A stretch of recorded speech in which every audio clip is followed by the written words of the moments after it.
The story of the game was that it was a 13-point match and it was just one game. So the cube ended on 16. And this was recube of my opponent. And afterwards, I thought it's also very interesting to discuss the good and the bad things of this position. So what was your analysis of it?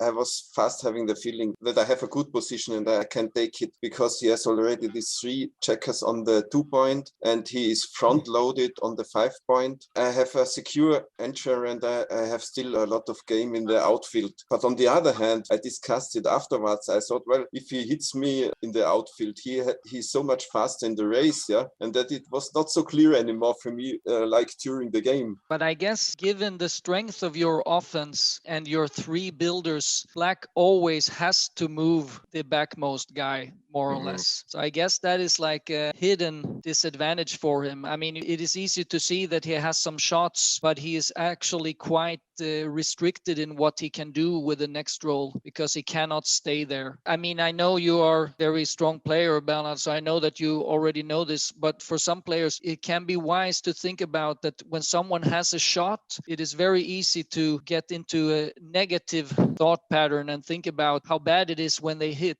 But it's very important to note that in most of these situations, the most likely scenario is that they don't hit, and you have to evaluate what the situation is then.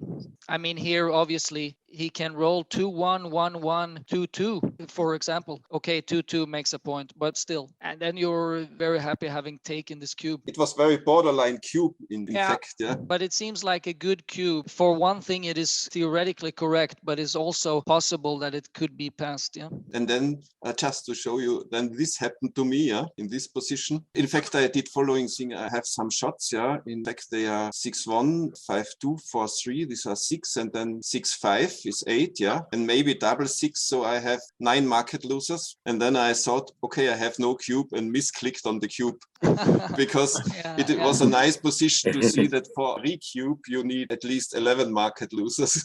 Okay, that's for it. I have one remark. So regarding the double take from before. So one can use the reverse Woolsey's law here. And instead of trying to figure out if I have a take, I would think, does Black really have a double? I think it's easier to look from Black's perspective and understand it's a very small double, so might just be a take. Okay, I close again, yeah?